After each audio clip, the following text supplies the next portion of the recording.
राधे राधे दोस्तों मेरा नाम मोनिका है और मैं 25 साल की हूँ। मेरी शादी एक बहुत ही बड़े जमींदार के बेटे से हुई है। उसका नाम समीर है। मेरे ससुराल जी के एक बेटे विदेश में जॉब करते थे, जिस वजह से मेरे ससुर जी बहुत परेशान रहा करते थे। मेरे पति बहुत कम यहाँ आया करते थे। वह शादी करने के लिए आए और कुछ ही दिनों के बाद जाने का प्लान करने लगे। मैंने उन्हें बार-बार कहा कि मेरा मन उनके बिना नहीं लगता। प्लीज़ मुझे छोड़कर मत जाइए। मैं यहाँ अकेली कैसे रहूँगी? लेकिन वो सुनने के लिए तैयार ही नहीं थे। खैर उन्हें कुछ दिन बाद शहर जाना था, इसीलिए जो भी दिन थे, हमने उस दिनों को बहुत प्यार से एंजॉय किया। इतने बड़े घर की बहू बनने के बाद जैसे तो मेरे ठाट बाट बढ़ गए थे। मैं पूरे घर में रानी के जैसी रहती थी। मेरे माता-पिता गाँव के बहुत ही गरीब घर के हैं। इस वजह से समीर का रिश्ता मेरे लिए आया तो मेरे पिताजी मना नहीं कर पाए। मेरे पापा बोले हम गरीब हैं क्या अपनी बेटी की शादी भी गरीब घर में करेंगे? ऐसा कभी नहीं होगा। वह लोग तो बल्कि बहुत खुश हुए क्योंकि इतने बड़े घर में शादी होकर आना मेरे लिए किसी सपने से कम नहीं था। आज सुबह जब मैं उठी तो मैंने देखा कि नौकरानी ने सारा नाश्ता बना दिया था। बस मैंने उसे टेबल पर लगाया और ससुर जी और समीर जी को बुलवाया। दोनों ने नाश्ता किया। तब समीर कहने लगा, पिताजी मुझे काम के लिए फिर से वापस शहर जाना होगा। तब मेरे ससुर जी कहने लगे, बेटा कुछ और दिन रह जाता तो मुझे अच्छा लगता। इस बात पर समीर कहने लगे, पिताजी आपके कहने पर ही मैंने शादी कर ली और इतने दिनों का छुट्टी लेकर आ गया। इससे ज़्यादा मैं नहीं कर सकता। इतनी अधिक पढ़ाई मैंने इसलिए किया है, आपको तो पता है मेरे बिना मेरा बिजनेस ठप हो जाएगा। मैंने जो करियर बनाया है उसे ऐसे ही नहीं छोड़ सकता। तब ससुर जी ने कहने लगे, ठीक है बेटा जैसी तेरी इच्छा। और फिर समीर कुछ दिन बाद वापस शहर लौट गए। वह वहीं रहते थे। फिर भी हम दोनों ज़्यादा बातें नहीं करते थे क्योंकि वह थोड़ा अलग थे और मैं गाँव में पली-बड़ी थी, इसलिए हम दोनों का व्यवहार थोड़ा अलग था और बहुत काम ही बनता था। फिर भी जितना दिन थे हमने बहुत प्यार से गुजारा। समीर के जाने के बाद अब इतने बड़े घर में मैं और मेरे ससुर जी ही बचे। मैंने यह बात नोटिस किया कि ससुर जी बहुत अकेले-अकेले रहते थे। वह किसी से ज़्यादा बात भी नहीं करते थे। एक दिन वह किसी से फ़ोन में बातें कर रहे थे। मैंने इतना कहते हुए सुना कि मैं इस खालीपन से परेशान हो गया हूँ। अब रहा नहीं जाता। आखिर मैं कितनी बड़ी हवेली का मालिक हूँ और मेरी इतनी ज़्यादा संपत्ति है। इसका क्या करूँ? अब मेरे जीवन में कोई है ही नहीं जो मेरा दर्द बन सके, जो मुझे सहारा और सुकून दे सके। उधर से कोई था, ये तो मैं नहीं जानती थी, लेकिन वह शायद कह रहे थे कि यह यार मुझे शादी कर लेना चाहिए। आखिर में मुझे भी हक है अपना जीवन जीने का। अभी तुम्हारी क्या है, अभी तुम बचपन के ही तो हो। इस बात पर मेरे ससुर जी कह रहे थे, हाँ तुम सही कह रही हो, मैं अपने जीवन में और अकेला नहीं रहना सकता। इतने दिन तो मैं अपने बेटे को देखकर सह लिया, लेकिन अब रहा नहीं जाता। अब मैं शादी करके कहूँगा। अब मैंने यह बात सुनी, मैं हैरान रह गई कि मेरे ससुर जी शादी करना चाहते हैं। वह भी इस उम्र में, और इस बार मैं कोई और आ जाएगी तो पूरे घर में राज करेगी। फिर मेरा क्या होगा? मैं तो इस घर में रानी की तरह रहती हूँ। किसी और के आगे जाने से मेरा हाल क्या होगा? अब मैं नहीं चाहती कि कोई और इस घर में आए और वह यहाँ आकर मुझ पर राज करे। और उसके आने के बाद तो मुझे कुछ न कुछ तो करना पड़ेगा। अब मैं अपने कमरे में आ गई और सोचने लगी क्या किया जा सकता है।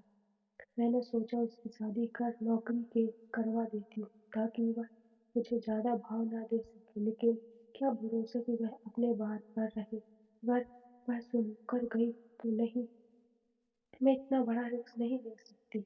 अब मैं बहुत देर तक सोचती रही कि मुझे क्या करना चाहिए जिससे इस घर में कोई और ना आए और मैं इस घर में राज कर सकूं। मैंने बहुत सोचा लेकिन कुछ हल ना मिलने पाई। रात को जब मैं ससुर जी को दूध देने के लिए उनके कमरे में गई तो वह अकेले थे और मोबाइल में कुछ देख रहे थे।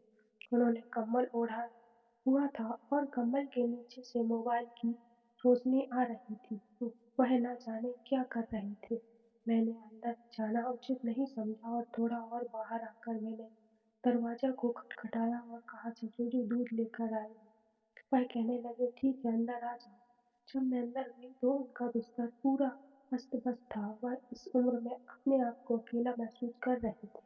मैं समझ गई कि वह शादी करके ही मानेंगे। मैंने उन्हें दूध दिया, फिर बाहर आई। थोड़ी देर बाद आने के बाद समीर का फ़ोन मेरे ससुर जी के मोबाइल में आया। ससुर जी कहने लगे, बेटा, मैंने सुबह एक बात कही थी। तो समीर बोला, हाँ पिताजी, कहिए ना। तब मेरे ससुर जी कहने लगे, हाँ बेटा, मैं शादी करना चाहता हूँ क्योंकि मुझे बहुत अकेला महसूस हो रहा है। मेरा एक दोस्त है जो इस उम्र में भी शादी करके खुश है। मैं भी चाहता हूँ कि अब आगे की ज़िंदगी मैं भी किसी के साथ बिताऊँ। तब समीर कहने लगे, पिताजी, आपने यह बात कहने के लिए मुझे फ़ोन किया था। आपको पता है ना मैं कितना बिज़ी रहता हूँ। तब ससुर जी भी कहने लगे थे, तुमसे बात करूँ, दिन में करूँ तब भी बिज़ी, रात में करूँ तब भी बिज़ी। तब समीर कहने लगे, जो करना है करिए, पर मुझे परेशान मत करिए। मैं अर्जेंट मीटिंग में हूँ। इतना कहकर समीर ने फ़ोन काट दिया। अब ससुर जी न जाने क्या सोचे थे। मैं कमरे में आई और सोचने लगी, इस तरह तो सच में कोई न कोई इस घर में आ जाएगी।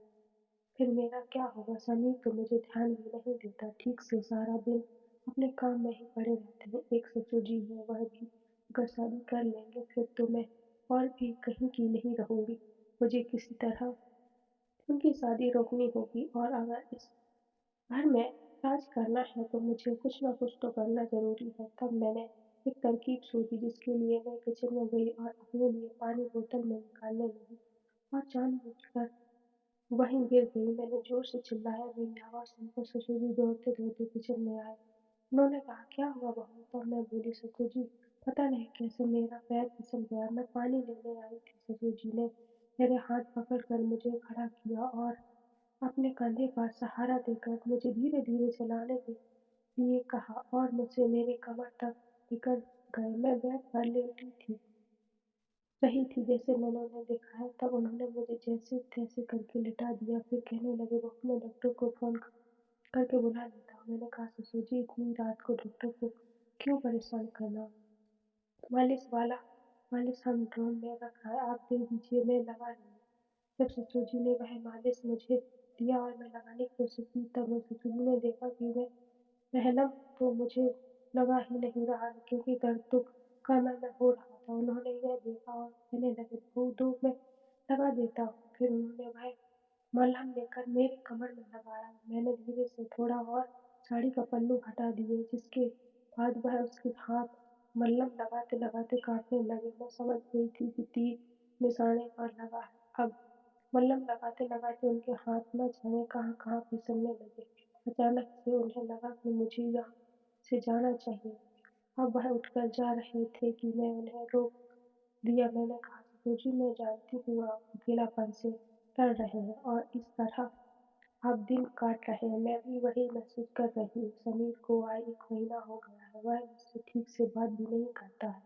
आप समझ रहे हो ना, वहीं खड़े हैं। इतने में मैंने अपने को दिखाए। अब वह चाहकर भी बाहर न जा नहीं जा पाए। उन्होंने जैसे ही वह देखा, वह बिल्कुल टूट पड़े। वह कहने लगे, तुम नहीं जानती कि तुमने मुझे क्या दिखा दिया है, जिसके लिए मैं सालों से परेशान रहा हूँ। बहू, अब मुझे बिल्कुल रोकना मत। इतना कहकर वह बिल्कुल हड़बड़ा से गए और एकदम जल्दी से सब कुछ करने लगे। वह बिल्कुल भी कुछ बोलने या सुनने के मूड में नहीं थे और मैच खेलना प्रारंभ कर दिया। वह काफ़ी लंबे हट्टे-कट्टे थे और इस उम्र में भी काफ़ी अच्छे से मैच खेलने के दौरान मुझे एहसास हुआ कि सच में वह समीर से भी ज़्यादा अच्छे हैं। हमने करीब 1 घंटे तक ये मैच खेला, जिसके बाद हम दोनों आराम करने लगे क्योंकि मैच खेलकर हम दोनों थक गए थे और अब हम दोनों बातें करने लगे। सचू जी कहने लगे, बहू, तुम्हें पता है मैं कई सालों से अकेलापन से गुजर रहा हूँ। मुझे समझ नहीं आ रहा था कि मैं क्या करूँ। इधर मेरे बेटे की उम्र हो गई थी शादी के लिए। मैंने कभी भी शादी के बारे में नहीं सोचा। अब जब उसका हो गया था तो मैं सोच रहा था कि खुद शादी कर लूँ, लेकिन जो पल बहू तुमने दिए हैं उसके बाद मैं शादी नहीं करना चाहता। अब मैं बहुत खुश हूँ। यह सुनकर मेरे दिल को तसल्ली हुई। कम से कम अब जाकर सब कुछ सही हो गया था। अब मुझे किसी से डर नहीं लगता। वह कहने लगे, तुम्हें पता नहीं तुम्हारी तिजोरी में सुनतनी कितनी सारी चीज़ें हैं, आओ मैं तुम्हें दिखाता हूँ। अब वह मुझे अपने साथ लेकर आए और पुरजनों के रखे सारे गहारों को दिखाए। एक पुराना अलमारा था जिसमें पूरा का पूरा अलमारी पैसों से भरा हुआ था। इतना सारा धन मैंने अपने जीवन में नहीं देखा था। ससुर जी कहने लगे, मेरे दादा इस गांव के राजा थे। उन्होंने कभी भी यह बात नहीं बताई और ना ही हमें जानने दिया। पता नहीं, हमारे पूर्वजों बहुत ज़्यादा ईश्वर थे। उन्होंने हमेशा यह बात बाहर आने नहीं दी क्योंकि वह नहीं चाहते थे कि हमारे ज़्यादा दुश्मन पैदा हो। अब तो मेरी आंखें फटी की फटी रह गई थी। मैंने कहा, शुक्र है जो मैंने सही समय पर सही काम कर दिया, नहीं तो यह सब तो हाथ से निकल जाने था। अब हर रोज हम दोनों क्रिकेट खेलते थे। इस खेल के कारण हमारे जीवन में खुशियां ना आई थी। ससुर जी भी अब बहुत खुश रहते थे और मैं भी उसका साथ पाकर खुश थी। इसके अलावा अब उनकी सारी चीजों पर मेरा हक था। अब समीर अपनी दुनिया में व्यस्त था और हम अपनी दुनिया में। ससुर जी अब पहले से ज्यादा खुश रहने लगे थे। उन्होंने मेरी ऐसी खुशी दी थी कि वह हमेशा खुश रहते थे। ससुर जी तो कभी कभी मैच के दौरान इतना लंबा छक्का मारते थे कि मेरी चिक्की निकल जाती थी। मैं ससुर जी को कहती थी, छक्का धीरे मारो, हम कोई रोकने टोकने वाले नहीं है और ना ही कोई पूछने वाला है, क्योंकि इस घर में मालिक तो हम ही थे। जब चाहे तब सवेरा होता, जब चाहे तब शाम। मैं कहने लगे, वह उतना खुशी, इतना अच्छा जीवन तो मैं अपनी जिंदगी में जिया ही नहीं। पर तुम्हारे आने से मैं बहुत ज्यादा खुश हूँ और बहुत ज्यादा अच्छा महसूस करता हूँ और अब इस घर में रानी की तरह रहती हूँ। मुझे किसी चीज की कोई चिंता या कमी नहीं है। राधे राधे।